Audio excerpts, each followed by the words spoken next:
Hola, buen día. Hola, buen día. ¿Cómo están? Buenas. Hola, hola, Juan Carlos. ¿Cómo andarlo? Carolina. ¿Cómo están? Todo bien, che, todo tranquilo. Bueno. Hola, hola, buen día. ¿Qué Acá. tal? Hola, buen día.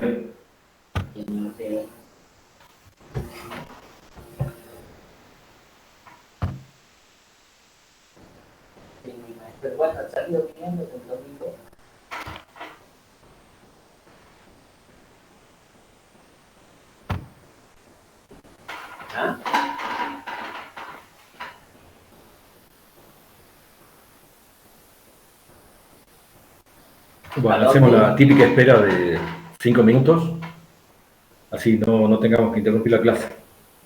Bien. ¿Mm? Bien. Largamos, yo tengo 10 a las 10:05. Met-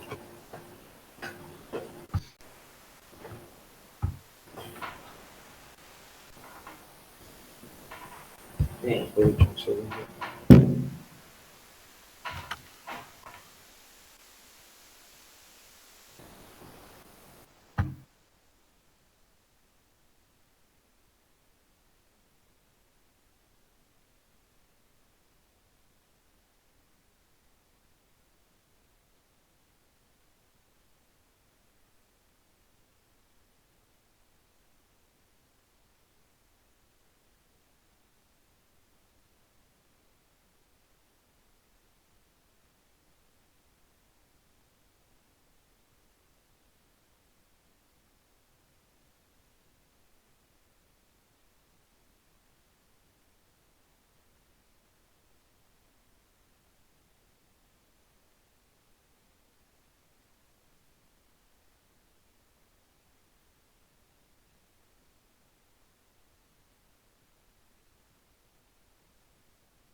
Buen día, profe.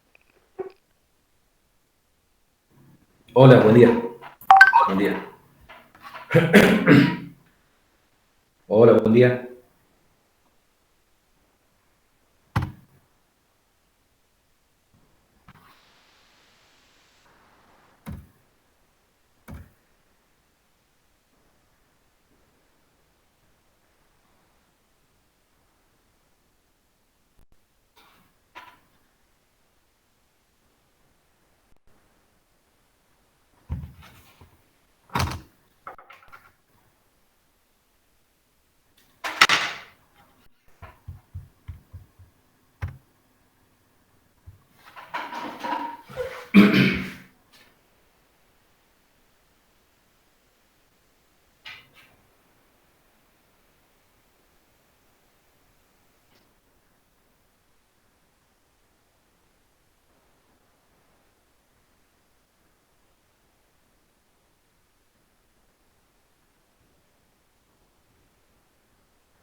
Sí.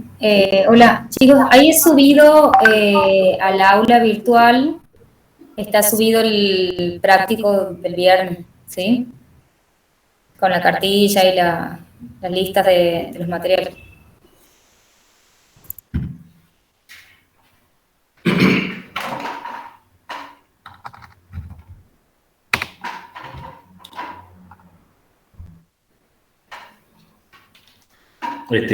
Carolina, ¿ya le dijiste a los chicos las actividades de la semana que viene? Porque nosotros nos vamos al campo, que Daniel tampoco está, queda Virginia nada más. ¿Cómo que Daniel no está? Se va a Buenos Aires. Ah, no sabía. Entonces, ¿no hay teoría? No, no sabía. Claro. A ver, la cosa es así, Daniel tiene que hacer un trámite en Buenos Aires, lo han citado para la semana, pero no sabe exactamente qué día. La cosa es que él si puede, quiere dar la clase desde allá. No sé, desde el hotel, no sé a dónde va a parar. Capaz que en la casa de Pablo, no sé, bueno. Al margen de eso, pero si lo citan el mismo día de la clase, que todavía no sabe qué día, lo citan el, no sé, martes o miércoles, no va a poder dar clase. Entonces la clase siguiente a esta de hoy pasaría para la otra semana. La semana que viene, del 18 al 22, quedaría sin la teoría. ¿Mm? Pero todavía no sabemos. Todavía no sabemos, eso le vamos a confirmar. Bien. ¿Sí? Cuando a Daniel le confirmen, cuando a Daniel le confirmen cuándo tiene que presentarse con los papeles, porque a veces tiene que ir 2 veces, 2 o 3 veces al mismo lugar, no sé. Ya les avisamos, le ponemos ahí en el aula, para que ustedes sepan. Sí, no, no sé, bien, no, y aparte, bueno, el 19 va a ser la recuperación de prácticos, pero eso es un ratito, y son, no sé, esperemos que no recupere nadie, pero... Eso es martes 19. Claro, ese sería el martes 19, pero bueno, claro, ahí, o sea, o una cosa para hacer el martes o para el miércoles, si la VIR no va a tener problema. Después miércoles y viernes, ¿hay algo?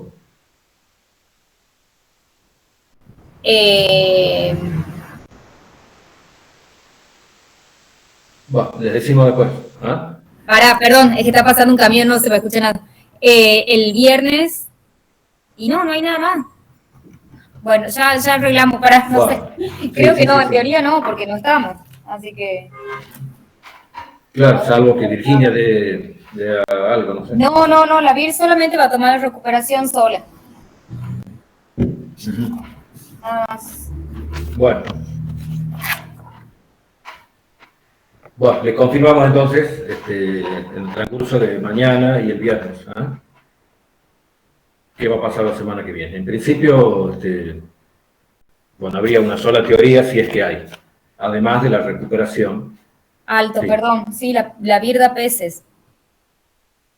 Da peces sola. Da el práctico, bueno, no sé, de antes 7. El viernes. El viernes, claro, sí, hay práctico el viernes. Bueno. Perfecto. Bien, entonces, martes o miércoles recuperación, cada uno de los 2 días, y el viernes ese sí, el práctico. O sin clase teórica. ¿Mm? Claro. Bueno. Y ese viernes sí hay práctico, perdón. Claro. Sí. Le quería preguntar a la profe Caro más que nada, ¿qué temas entraban para el evaluativo de este viernes? Me perdí ya. Desde equinodermos, trilobites, hemicordado. Bien. Está subido en el aula el práctico ya. Gracias, profe. Bueno, largamos con la clase.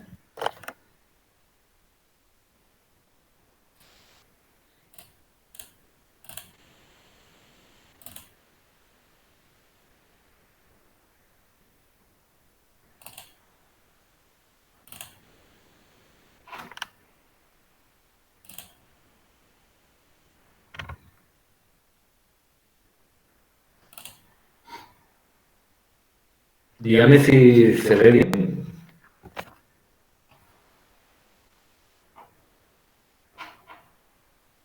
Todavía nada. ¿Nada? A ver.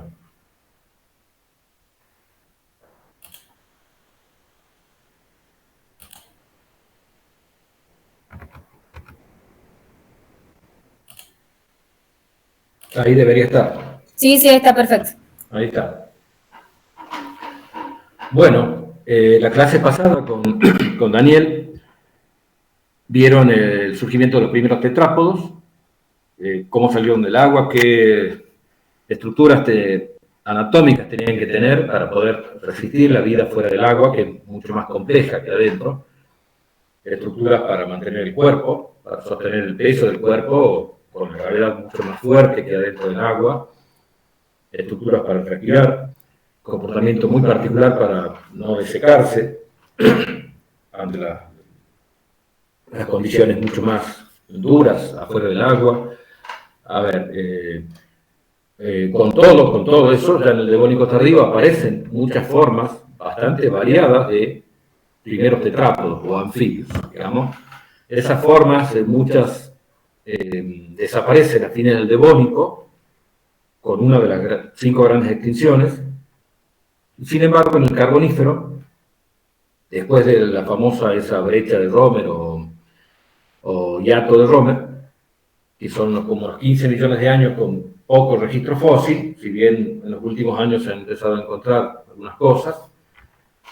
Lo que sí es que ya en el Carbonífero temprano aparecen los primeros, digamos, formas de tetrápodos muy primitivas, pero muy variadas en cuanto a morfología, en cuanto a hábitos, formas marinas, de agua dulce, terrestres, grandes, pequeñas, etc. Esas formas de tetrápodos no amniotas siguen evolucionando en el Carbonífero, bueno, ustedes ya vieron, en el Pérmico, llegan hasta el Triásico y algunas hasta el Cretácico. Siguen evolucionando, se hacen formas depredadoras, formas herbívoras, pero más o menos en el límite carbonífero inferior, carbonífero superior, o temprano y tardío, aparece un grupo particular a partir de un grupo de reptilomorfos, de los dialectomorfos, un grupo que va a tener muchísimo éxito posteriormente en la evolución de los vertebrados terrestres. Ese grupo son los amniotas. Reciben ese nombre por la presencia de ese huevo con varias membranas, entre ellas el amnios. Esto está ocurriendo en el Carbonífero, en la mitad del Carbonífero. El Carbonífero se divide en inferior y superior, no hay un Carbonífero medio. Entonces podemos hablar de que a principios del Carbonífero tardío superior aparecen los primeros amniotas. Los amniotas representan actualmente el 75% de los vertebrados que existen actualmente. Ustedes ya saben, están formados por los reptiles, los que tradicionalmente llamamos reptiles, por las aves y por los mamíferos. Se originaron hace unos 320 millones de años, a principios del Carbonífero tardío. Bien aparecen los amniotas ya, lo primero que vemos en el registro fósil, ya 2 linajes muy marcados, muy diferentes, que van a dar lugar a 2 grupos muy importantes en la evolución posterior de los vertebrados terrestres, de los amniotas. Un grupo que termina en lo que ahora conocemos como mamíferos, pero que es muy variado a lo largo del Pérmico, del Mesozoico, no solo de mamíferos. Mamíferos es nada más que una ramita de ese grupo. Y un segundo gran grupo, el de los diápsidos, que va a dar lugar a una enorme variedad de formas de todo tipo y tamaño, bueno, aves, lagartos, dinosaurios, cocodrilos y una multitud de otras formas marinas, de agua dulce, terrestres, muy exitosas, sobre todo en el Mesozoico. La aparición de los amniotas ha sido posible gracias a que hubo una evolución de los ecosistemas desde el Devónico hasta el Carbonífero. Ustedes saben que ya a partir del Devónico empiezan a surgir plantas terrestres bien desarrolladas, con bosques. En el Carbonífero estos bosques estaban muy bien desarrollados, con distintos grupos de plantas, y estos dieron lugar a que salgan bueno, artrópodos, insectos de todo tipo, arácnidos, bueno, todo tipo de quelicerados y, por supuesto, los, bueno, incluso caracoles de tierra, caracoles de agua dulce, y, por supuesto, los primeros amniotas con un gran desarrollo, los primeros tetrápodos con un gran desarrollo durante el Carbonífero. Veamos cómo estaban los continentes en el Carbonífero. En el Carbonífero inferior había como dos grandes masas de tierra, como pueden ver aquí, en el mapa de arriba, un conjunto de pequeñas, relativamente pequeñas masas de tierra que uno podría identificar como una Eurasia, ¿sí? De distribución al norte del Ecuador, pero con gran parte de su masa de tierra en la línea del Ecuador muy cerca. Estas partes de tierra que estaban cerca del Ecuador tenían condiciones húmedas y cálidas. Acá, más al este, estaban, bueno, los sectores que ahora corresponden a China, o sea, una cadena de islas, que estaba rodeado prácticamente por océanos. En cambio, la mitad sur de toda esa gran masa continental, separada de la del norte, era Gondwana, o una pre-Gondwana, digamos, que tenía condiciones de templadas a templadas frías y frías en su extremo sur, porque su extremo sur estaba en la latitudes polares. Es más, toda esta zona, desde el Carbonífero, después se fue incrementando hacia el Carbonífero tardío y en el Pérmico, tuvo glaciaciones. Entonces, la flora de las dos partes de lo que sería la Eurasia, o Euroamérica, según aquí, y Gondwana eran muy distintas. Las condiciones frías glaciarias de Gondwana no tuvieron mucho impacto en esa zona tropical de Euroamérica y esa parte de China y Asia. Así que en esa zona intertropical, lo que es América del Norte, Europa, Rusia, parte de China, se desarrollaron bosques, enormes bosques, de lepidodendrales, de fenofilales, con helechos arborescentes, etc., que daban un marco propicio al desarrollo de una enorme fauna de artrópodos y de primeros tetrápodos. Ya hacia finales del Carbonífero, que es lo que vemos aquí abajo, esas glaciaciones se incrementan, empieza un acercamiento entre lo que eran los continentes del norte, Euroamérica más China, respecto de Gondwana. Gondwana migra hacia el norte, choca con lo que es América del Norte ahora, con Europa y Asia a nivel del Ecuador. Se producen una serie de cordones montañosos en América del Norte, sobre todo,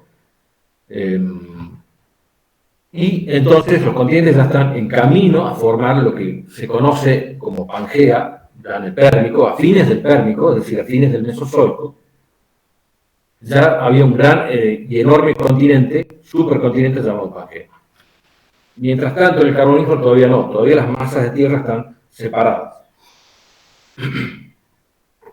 Bueno, ya dije, hubo glaciaciones durante todo el Carbonífero en los continentes del sur, en el sur del continente del sur, y continúan y se incrementan hacia el fin del Carbonífero. El hecho de que los continentes a fines del Carbonífero se agruparan para formar un único supercontinente determinó la existencia de un enorme gran océano, que es Pantalasia, que es todo lo que rodea esa masa oceánica, y un mar o océano más pequeño, que era Paleotetis, rodeado por el norte de lo que sería Gondwana, de Australia, de África, este de lo que sería América, Europa, y el sur de Siberia y lo que ahora es China. Lo que pasaba con la vegetación era que había un gradiente importante desde el Ecuador hacia las regiones polares. Dijimos, en las regiones polares había glaciaciones, o sea, en los continentes de Gondwana, en las partes templadas donde no tenían glaciaciones, se desarrollaba una flora muy diferente a la flora bosques de Lepidodendron y Frigidaria que se desarrollaban en los continentes que estaban en la zona del Ecuador, en esa zona, Europa y partes de Asia. En Gondwana, en cambio, a fines del Carbonífero se empieza a desarrollar la conocida flora de Glossopteris, con el género Glossopteris y muchas otras plantas. Esto se ha determinado en parte porque hay evidencias en muchos troncos de esa flora de Glossopteris, se observan anillos de crecimiento bien marcados, que no se observan en la flora de América del Norte, Europa y Asia.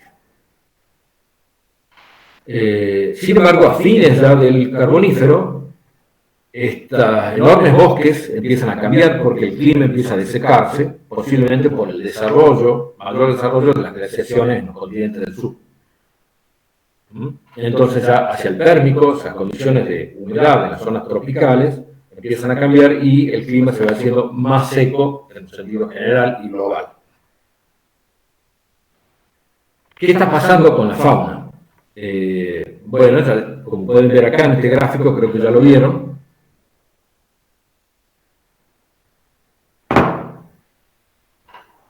Lo que vemos acá es una gran diversidad de fauna de tetrápodos, terrestres, de agua dulce o anfibios, con un amplio espectro de formas de vida y de tamaños. Lo que vemos aquí, donde tengo el cursor, este es más o menos el momento en que aparecieron los primeros amniotas, la línea roja, y ya vemos que hay muchas formas de distintos tipos que ya viven en ese momento. Por supuesto, son algunos millones de años después de ese hiato de Romer. Eso es en cuanto a vertebrados, primeros vertebrados terrestres. Y en cuanto a artrópodos, acá tenemos tres grupos diferenciados: miriápodos, arácnidos y hexápodos. También vemos que ya hay una diversidad de formas que están viviendo en ambientes terrestres. Acá los miriápodos, dos arácnidos y, bueno, una diversidad grande de insectos también acá. Si bien esas formas bien conocidas gigantes de insectos, como los libélulas gigantes de hasta 70 centímetros de envergadura, miriápodos, estos 100 pies de hasta 2 metros de largo, y cucarachas gigantes, mucho más grandes que las cucarachas modernas, son del Carbonífero superior. De todas maneras, además de estas formas llamativas y muy grandes, que se supone que llegaron a esos tamaños porque había un gran exceso de oxígeno en la atmósfera, se calcula que había un 35% de oxígeno en la atmósfera, o sea, mucho más que el 21% que existe actualmente. Entonces eso propició el desarrollo de grandes artrópodos que no veían restringido su crecimiento por la respiración. No obstante, también había insectos normales y una variada fauna de insectos y otros artrópodos. Bueno, los primeros amniotas, para poder independizarse del agua y no tener que estar siempre cerca del agua, sobre todo para la época de reproducción, los anfibios, los primeros tetrápodos no amniotas, tienen que dejar en el agua el esperma y los óvulos para que ahí se produzca la fecundación y ahí se desarrollan los renacuajos y después los adultos pueden salir. Pero eso sí o sí hace que los no amniotas tengan una dependencia enorme al agua. El logro de los amniotas es precisamente ese, es independizarse del agua completamente, porque llevaban el agua adentro en sus huevos.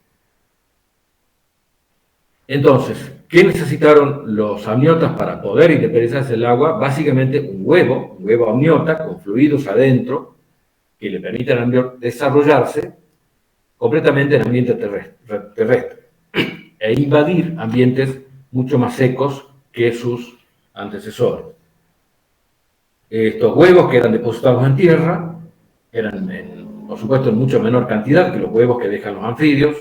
La energía invertida para esos huevos era muy superior, lo que aseguraba también la preservación de sus crías del ataque de depredadores, por ejemplo. También tenían que producir, para poder resistir la desecación en ambientes con mucho sol y calor, una cubierta queratinizada, una piel queratinizada. Y esto lo hacían a través, básicamente, de una cubierta de escamas y, en casos, digamos, excepcionales, con cuernos o garras en el extremo de los dedos de los miembros. Por supuesto, al independizarse del agua, ya no tenían la necesidad de tener estados larvarios, es decir, los estados larvarios se perdieron. La cría que nace es de la misma forma, nada más que más pequeño, que los adultos. Y para que esto ocurra, tenía que haber una fertilización interna, es decir, tenían que desarrollar órganos copuladores, los machos, para poder fertilizar internamente a las hembras, cosa que no sucedía con los anfibios. Bueno, el huevo amniota tiene desde afuera hacia adentro, una cubierta semipermeable, con mayor o menor contenido de carbonato de calcio, que es la cáscara.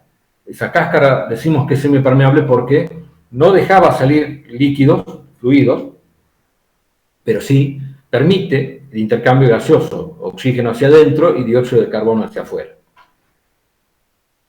Además de la cáscara, tiene un conjunto de 3 membranas, que se conocen como membranas extraembrionarias: el corion, el amnios y el alantoides. Estas membranas lo que hacen es permitir el pasaje de esos gases, almacenar desechos, y además, lo que es muy importante, proteger mecánicamente al embrión. El corion, por ejemplo, es la membrana más externa, rodea completamente al embrión y al saco vitelino, que es por donde están las sustancias nutritivas por las cuales se va a nutrir el embrión. Entonces, el corion participa en la protección y en la transferencia de gases. Otra membrana muy importante es el amnios.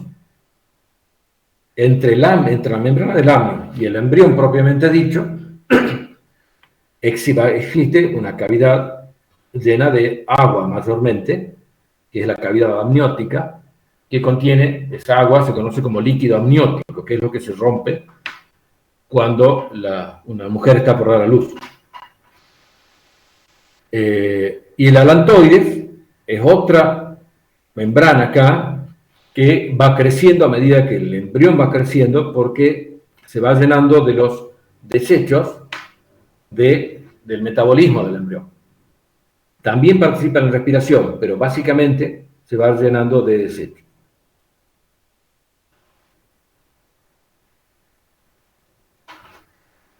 Bueno, antes de empezar a conocer la diversidad de primeros amniotas, hagamos un muy breve repaso de cómo hemos llegado hasta aquí.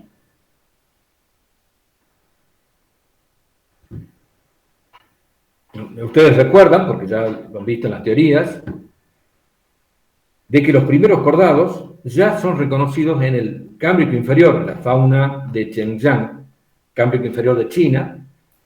Ahí hay registros de primeros cordados, como Picaya, por ejemplo, pero también dentro de esa fauna de primeros cordados se registran los primeros vertebrados, reconocidos así por la presencia de estructuras que a intervalos regulares rodean la notocorda y serían como los primeros esbozos de vértebras. Es decir, en el Cámbrico inferior ya tenemos registros de los primeros vertebrados. Hay que esperar hasta fines del Cámbrico para ver estructuras esqueléticas en esos primeros vertebrados. La fauna de Xinjiang sabemos que es una fauna de Lagerstätten, es un yacimiento Lagerstätten, por lo cual lo que se ha preservado ahí mayormente son formas sin estructuras esqueléticas.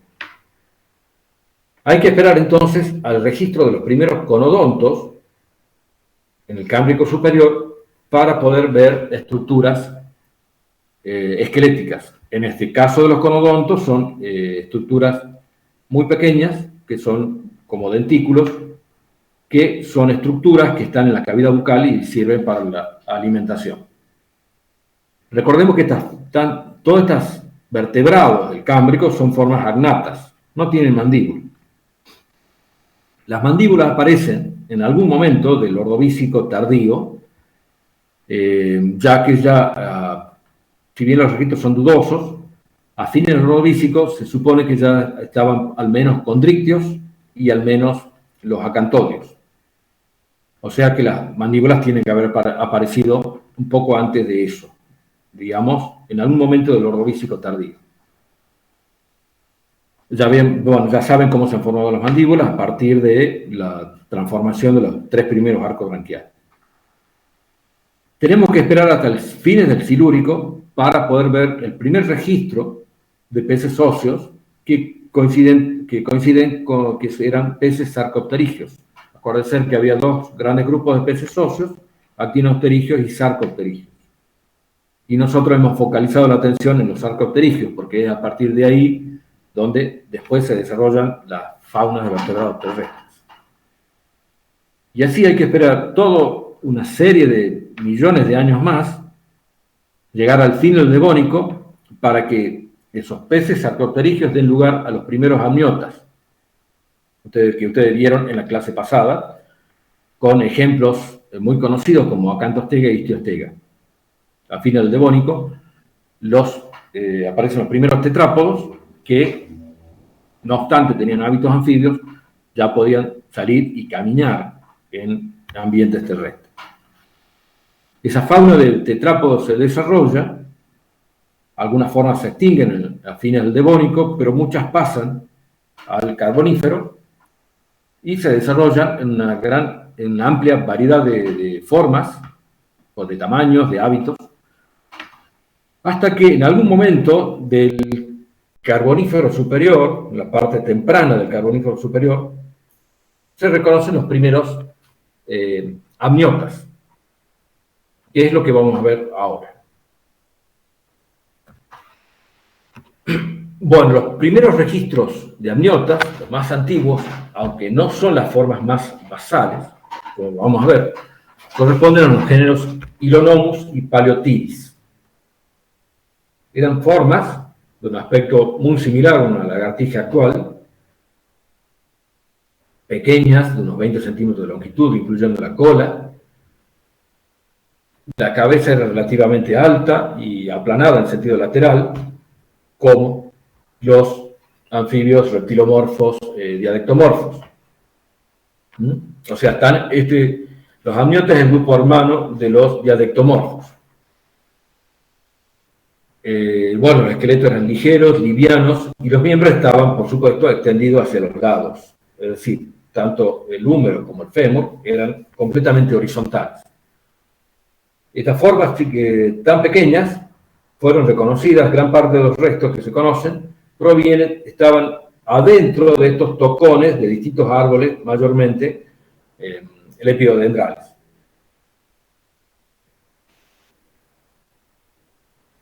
Bueno, el cráneo era relativamente pequeño en comparación con el cuerpo, en estas formas. Tenían 2 grandes órbitas, las narinas, y no tenían ninguna otra abertura más.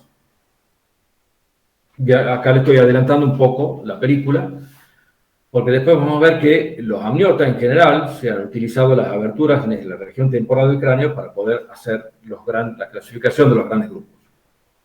Bueno, estos, en ese sentido, no tienen aberturas temporales, es decir, fueron clasificados mucho tiempo como anápsidos basales. Después se ha visto por otros rasgos que en realidad no pertenecen a ese grupo de reptiles sin aberturas temporales, sino están más ligados a los diápsidos, sin llegar a ser diápsidos. Pero bueno, eso es un tema de discusión de los últimos 10 años y vamos a ver algo de eso ahora. Bueno, el conjunto de huesos de Paleothyris e Hylonomis es muy similar a la de los reptiles, a los anfibios reptilomorfos, más avanzados como los diadectomorfos. Los dientes son pequeños, muy puntiagudos, así que se supone que estas formas habrían tenido una dieta insectívora. Las cinturas son pequeñas, las dos, tanto la pectoral como la cintura pélvica, consta de 3 huesos, un ilion dorsal, angosto, un pubis ventral y dirigido hacia adelante, muy pequeño, y un isquion dirigido hacia atrás. Y todo esto, en realidad es un par de cada uno de ellos, todo esto unido en la línea media. Tenían dedos muy largos en la mano, 5 dedos en la mano y 5 dedos en los pies, como las lagartijas modernas, y los dedos estos estaban muy bien desarrollados.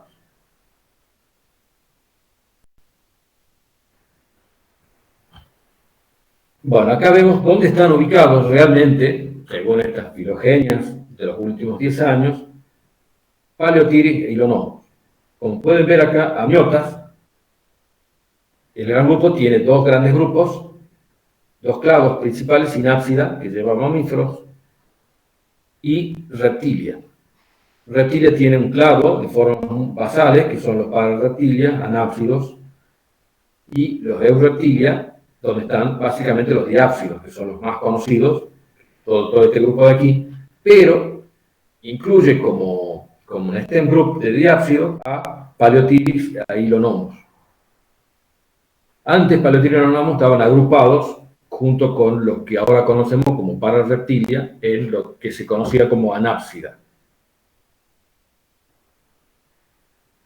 Esta división de sinápsidos y reptilia ocurre muy temprano en la historia del grupo. Digamos, casi aparece el primer amiota y ahí apenas, nomás en el tiempo, aparecen los primeros sinápsidos y los primeros reptiles. Esta gran división está realizada en base a las ventanas o fenestras en la región temporal del cráneo. Los anápsidos no tienen ninguna. Los sinápsidos tienen una fenestra inferior y los diápsidos 2. ¿Por qué aparecieron estas fenestras en el cráneo? Bueno, se supone que les servían para aliviar el peso del cráneo, tenían menos hueso, eso les permitía después ahorrar calcio, y además, secundariamente les permitía, digamos, aumentaba la superficie para la inserción de músculos masticadores, porque los músculos que para poder abrir y cerrar la boca van desde esta zona del cráneo hacia la mandíbula. Mientras más superficie para inserción, más musculatura y más fuerza para cerrar y aumentar y abrir la mandíbula. Entonces, tenemos 2 clados principales, sinápsida y reptilia. ¿Qué es lo que está acá? Sinápsida, que a fines del Triásico va a dar lugar a los primeros mamíferos, pero que antes tiene un grupo muy exitoso, como son pericosaurios, terápsidos y sinodontes, sobre todo en el Triásico, y los reptilia, con 2 grandes grupos para reptilia y diápsida. Reptilia, bueno, saben, están incluidos las tortugas, los cocodrilos, las aves, dinosaurios, etc.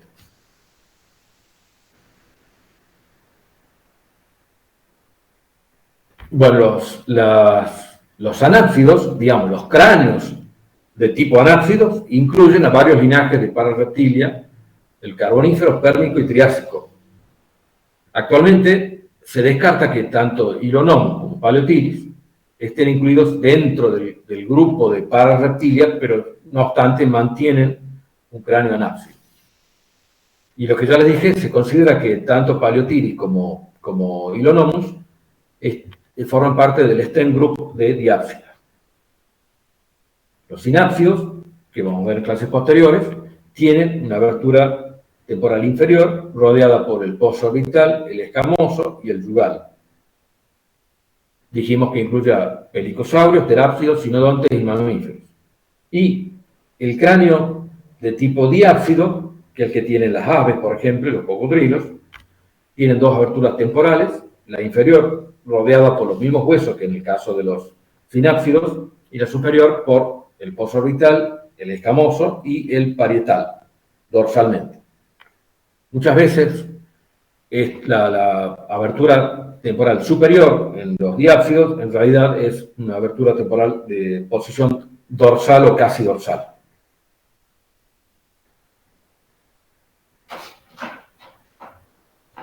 Bueno, acá tenemos dos cladogramas contrapuestos. Uno, donde lo que vemos acá, sobre todo, bueno, acá está la división fundamental de amniotas, sinápsidos y reptilia. En este cladograma de la izquierda, lo que vemos es pararreptilia como un grupo basal al otro, que son los diápsidos.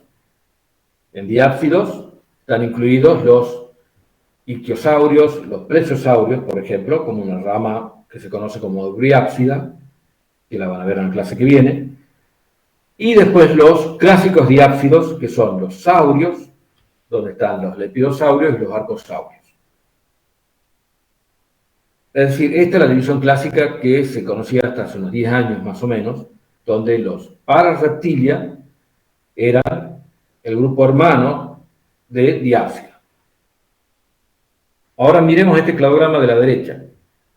Bueno, acá tenemos la división fundamental, todo esto que está acá arriba en violeta son sinápsidos, la división está acá. Y lo que está en este azul celeste son los reptilia.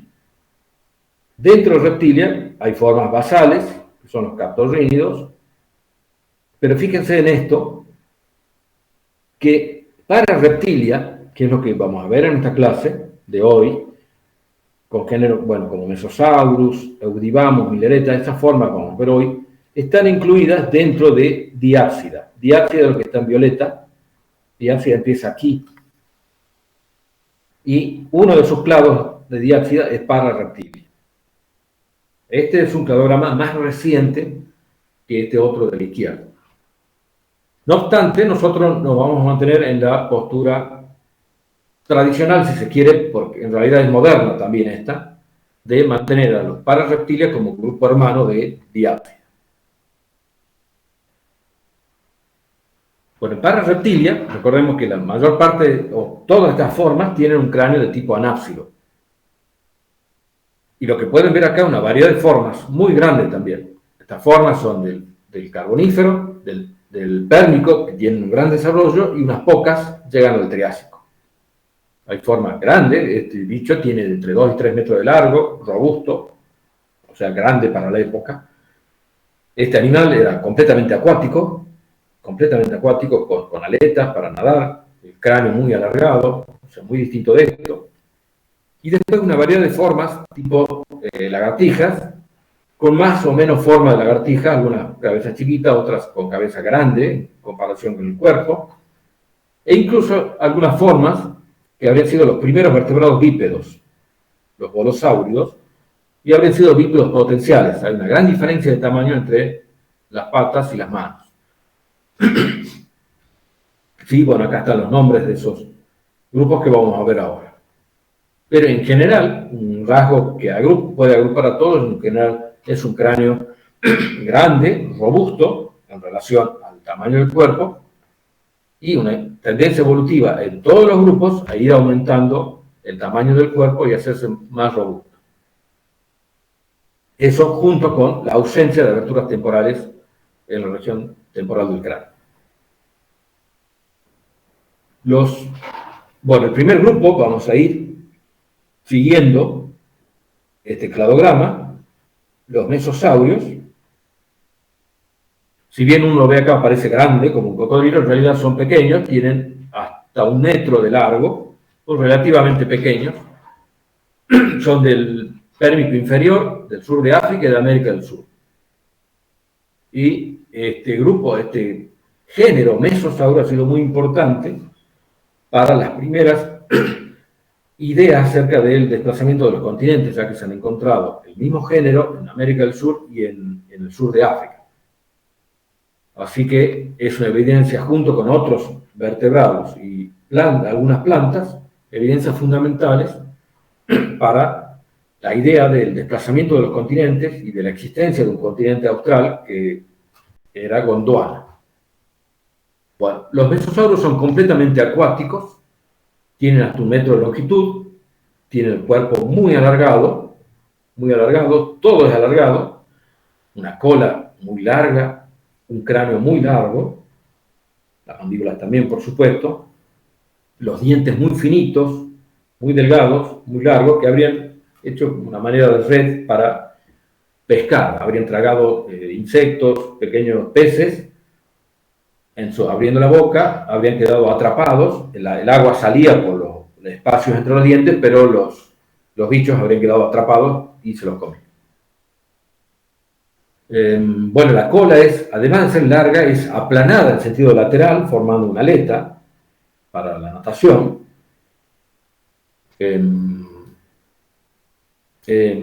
Bueno, básicamente esos son los rasgos morfológicos. Las patas también habrían tenido, sobre todo las patas posteriores, muy planas y habrían formado aletas también para la natación.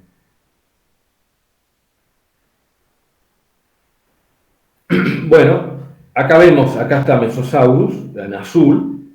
Se han encontrado restos tanto en Brasil y en el sur de África, ¿sí? Pero Mesosaurus no es el único. También se han encontrado otros vertebrados terrestres, como Sinognathus, por ejemplo, en Sudamérica y África, y Lystrosaurus en África, India y Antártida, y en Madagascar. Tanto Lystrosaurus como Sinognathus son del linaje de sinápsidos, el que va a dar lugar a mamíferos. Bueno, y además también está la flora de Glossopteris, el género Glossopteris, que se ha encontrado en todos los continentes: Australia, Antártida, India, Madagascar, África y Sudamérica. Bueno, el conjunto de estos dio pie a la primera idea de que había un único gran continente austral que recibió el nombre de Gondwana, y que estos continentes, a pasar el tiempo desde el Mesozoico para aquí, empezó a dividirse, a separarse. Sudamérica se separó de África primero, la India de Madagascar, Madagascar de África, la Australia de Antártida, y finalmente ya en el Cenozoico, a principios, la Antártida se separó de Sudamérica, porque América del Sur estaba unida a Antártida hasta principios del Cenozoico, por lo menos.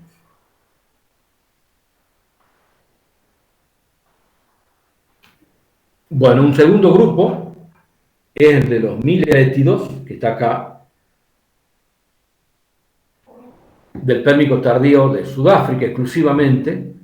Eran formas pequeñas, de aspecto de lagartijas, el cráneo de aspecto triangular, tenían dientes de tipo aguzados y puntiagudos, seguramente tenían una dieta insectívora. Disculpen la moto, tengo unos vecinos acá que les gustan las motos. Bueno, pero en general el cráneo era angosto en sentido lateral. Las órbitas eran grandes, y sí, a pesar de estar en el grupo de Parareptilia, tenía una abertura en la región temporal, aparentemente no homóloga a la abertura temporal de los sinápsidos, sino que esta se desarrolló independientemente.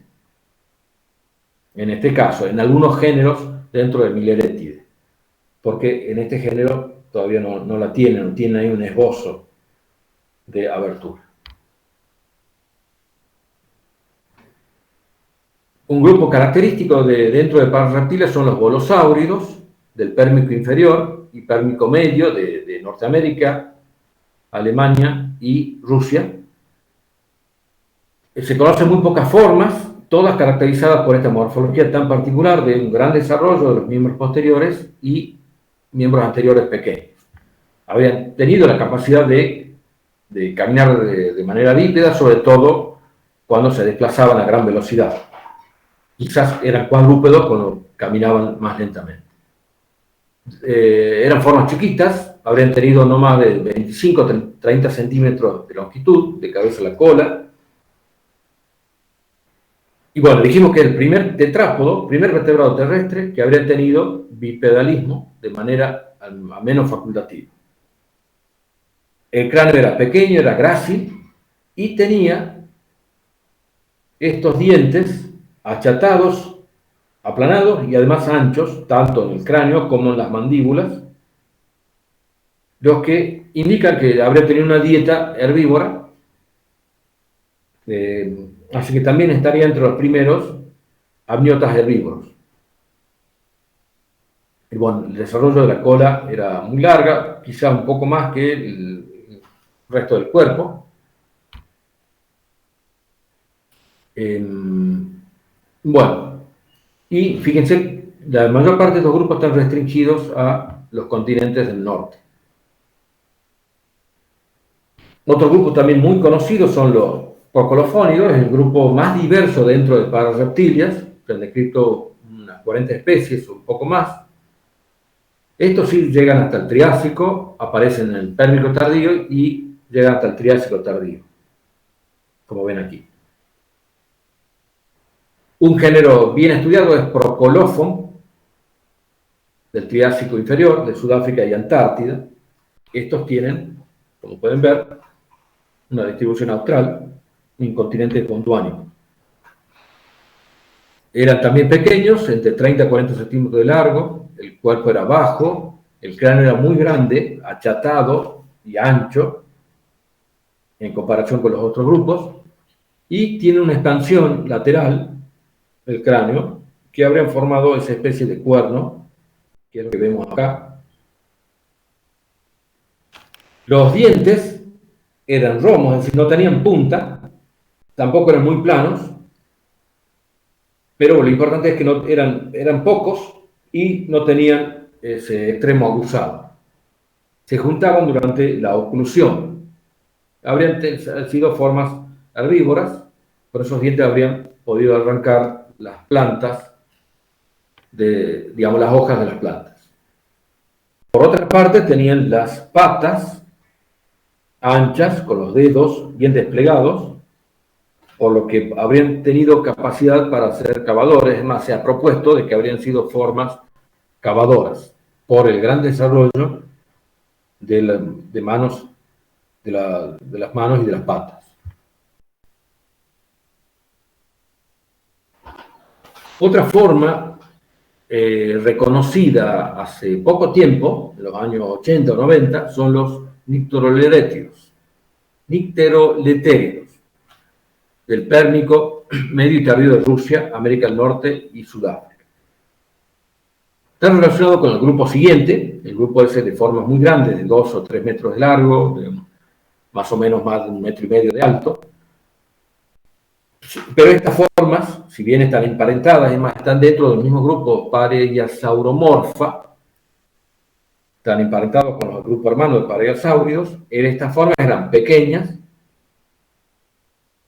una variedad de tamaños, pero todo dentro de lo pequeño. La longitud total de estas formas respecto de lagartijas o pequeños lagartos no habrá tenido más de 80 centímetros de longitud de la cabeza a la cola. El cráneo, entre 5 y 10 centímetros, era ancho y chato, y estaban dotados de dientes, muchos, pequeños y puntiagudos. Y, por lo tanto, habrían tenido una dieta de tipo insectívoro. Fíjense acá, este grupo es el grupo hermano de los Pareiasauridos.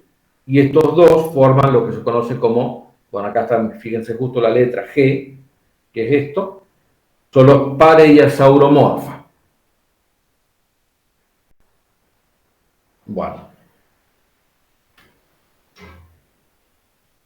Y bueno, el último grupo de Pararreptilia son los Pareiasauridos, que, como ya les dije, estaba representado por estas formas relativamente grandes, pesadas, robustas.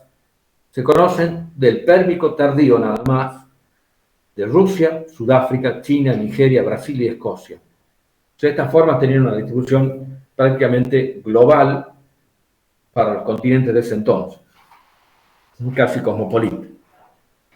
Habrían tenido entre 2 y 3 metros de largo, el cuerpo robusto, la cintura, fíjense el tamaño tan grande, bien desarrollada de esas cinturas, tanto la pectoral como la pélvica.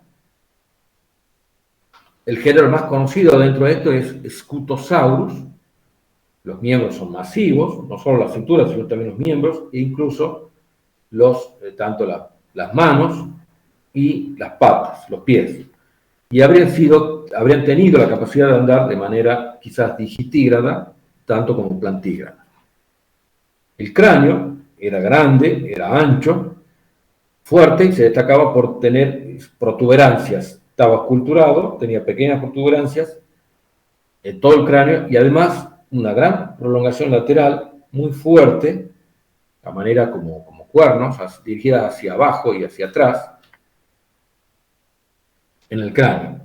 Además de eso, también tenían en la mandíbula esa prolongación, ese proceso acá, que se ve ahí, o ahí, acá, proceso ventral, a manera de protuberancia.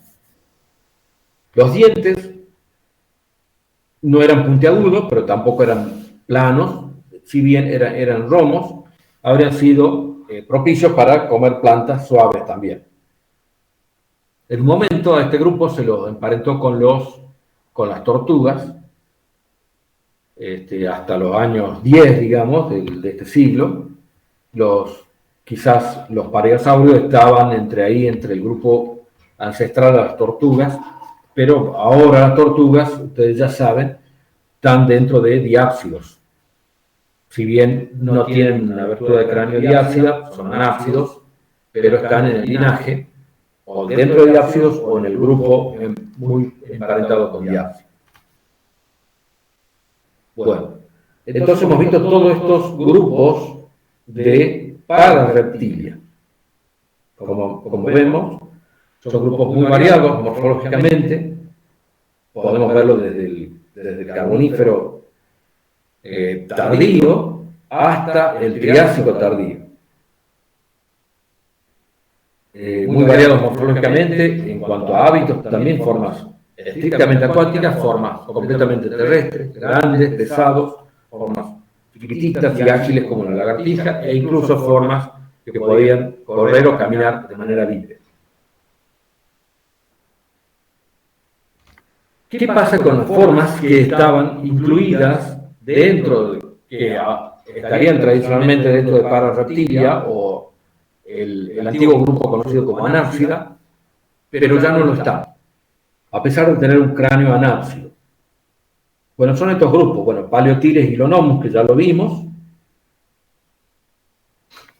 ¿sí? Que son los primeros amniotas que aparecen en el registro, pero que no son formas tan basales, simplemente aparecen primero en el registro.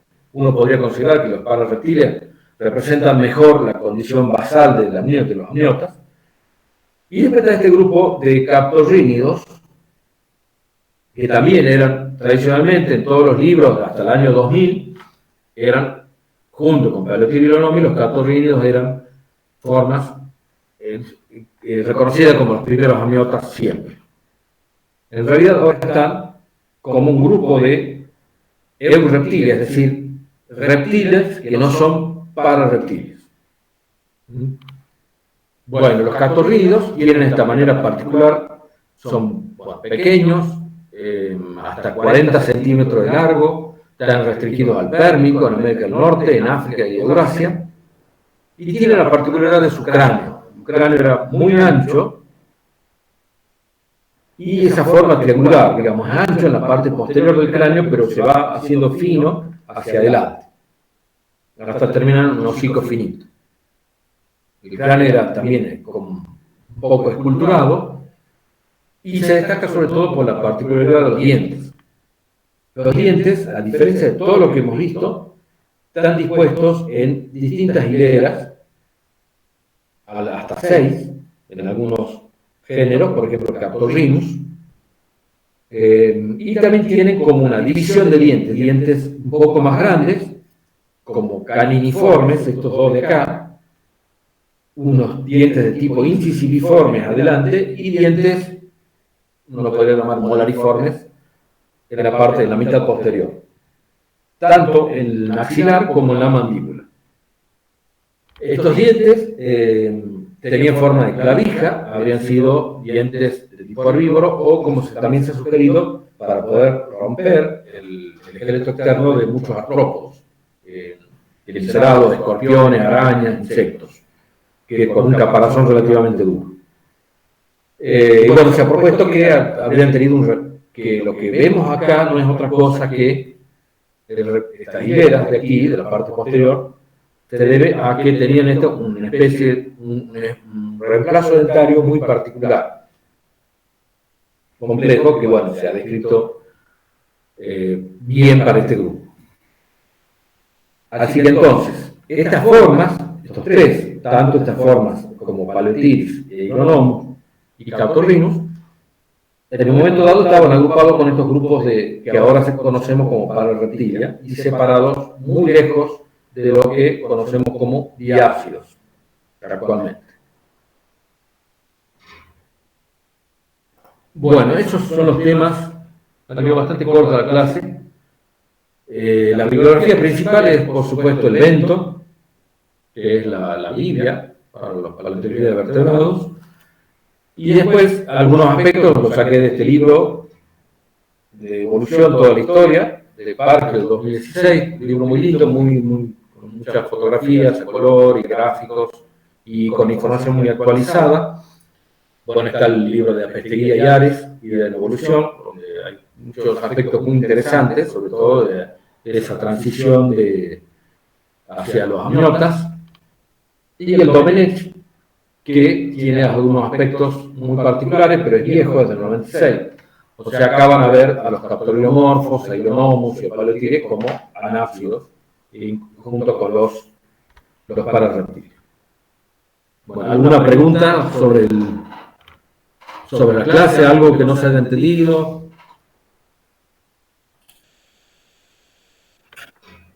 ¿Cómo quedó todo? No, bien, muy bueno. ¿Bien? Sí, sí. Bueno. Pablo, una pregunta. ¿Vos tenés el Parker en PDF? ¿Se lo puedes compartir?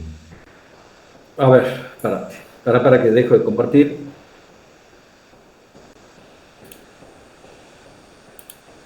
Mirá, yo lo compré hace unos años, ahora 5 años, que no sé si se ve ahí. No, ahí está. Sí, sí. Tiene la foto de un chimpancé, la tapa. Es muy lindo, está muy ilustrado. Bueno, no se ve porque está fuera de foco, no sé qué. Pero bueno, yo lo tengo, no sé si estará en PDF. Pero está muy interesante. Es más bien de divulgación, pero tiene datos muy importantes y cosas así generales que a veces no salen en los libros de texto tradicionales como el Bento, por ejemplo. Así que, bueno, si tienen alguna pregunta, algo que... Por mi parte, no. Bueno, salió bastante corta la clase. Sí. Bueno, no eran muchos grupos aparte, ¿no? Bueno, para ti, ¿Cuántos más? se pone más divertido esta parte. Y imagino, ya ahora van a entrar en diápsidos con la primera clase de Daniel, y ahí ya ven todos los grupos antecedentes de dinosaurios y grupos como grupo hermano de esos, los arcosaurios que van a dar lugar a dinosaurios, que también eran formas gigantes, completamente desconocidas para que no ha hecho un curso de paleo. Formas muy grandes, que no sé si han ido al parque Talampaya, están las esculturas de esta forma, están ahí en la entrada del parque, parecen dinosaurios, pero no son dinosaurios, ni están emparentados, son diápsidos, arcosaurios, pero no están emparentados con dinosaurios. Ah, bueno. Sí. Ahí tenemos que ir un viaje de campo, así, ¿no? ¿Cómo? Ahí tienes el viaje de campo de palio, ¿no? Qué lindo sería. Bueno, hay que hacer viaje de campo, así que hay que agitar la facultad entre ustedes, así. Hay que pedir a la facultad que nos autoricen. Vamos a calcinarnos, eso es cierto, pero... Sarna con gusto no pica. Sí. Bueno, a ver, les adelanto un poco. Tenemos una idea con Daniel de hacer una salida de tipo personal. ¿Sí? O sea, la facultad no nos autoriza, entonces habría que salir como si fuéramos como amigos a hacer un asado a la zona del Cadillal, al río Loro, porque ahí hay un yacimiento muy importante, sobre todo han aparecido muchos vertebrados paleógenos, tiene antigüedad paleoceno, o sea, está entre los 60 y 55 millones de años.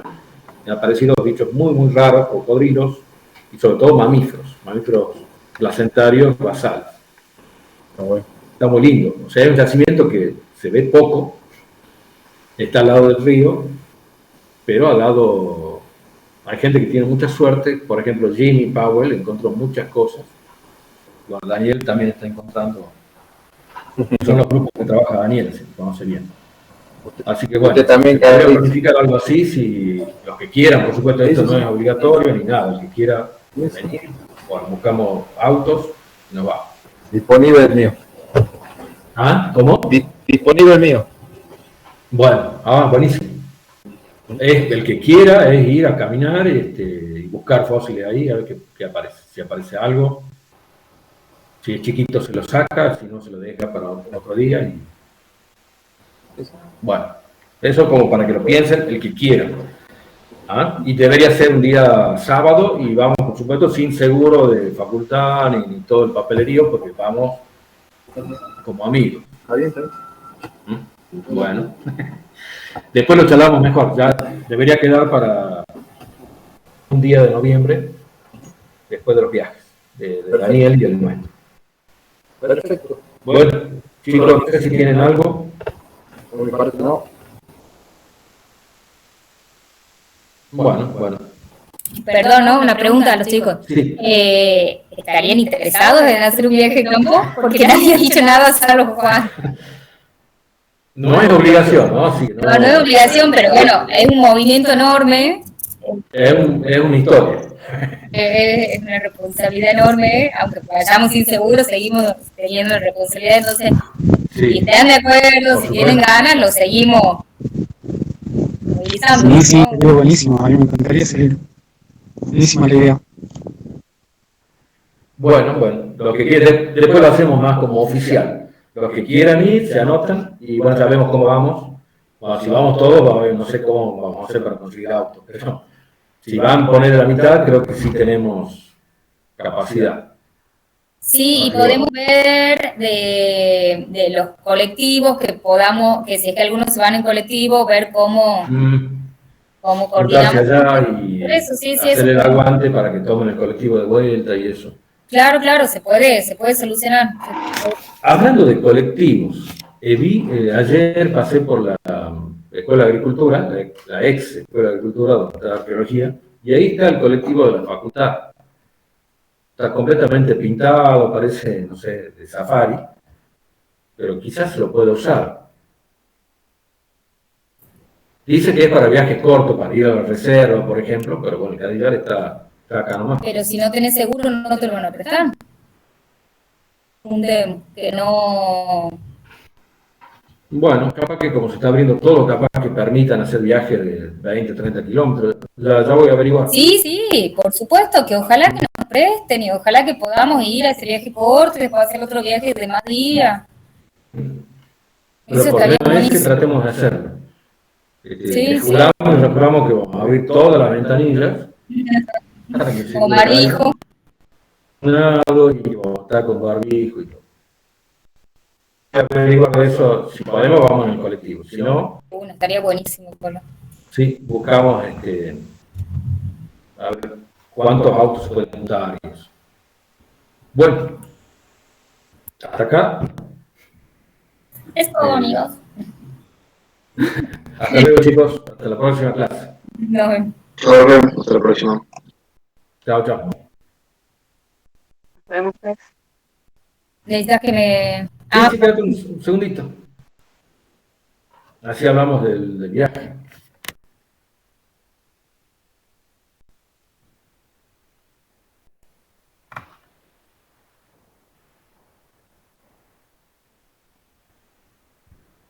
¿Quién ha apagado el micrófono?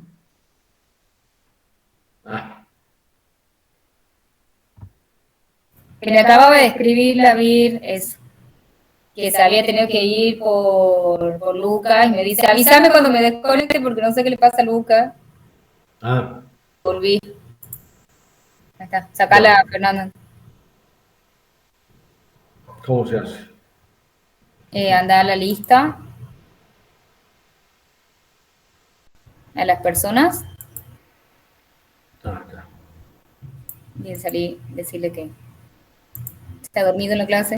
Sí, está dormida o se ha olvidado. Se ha ido, sí. Termina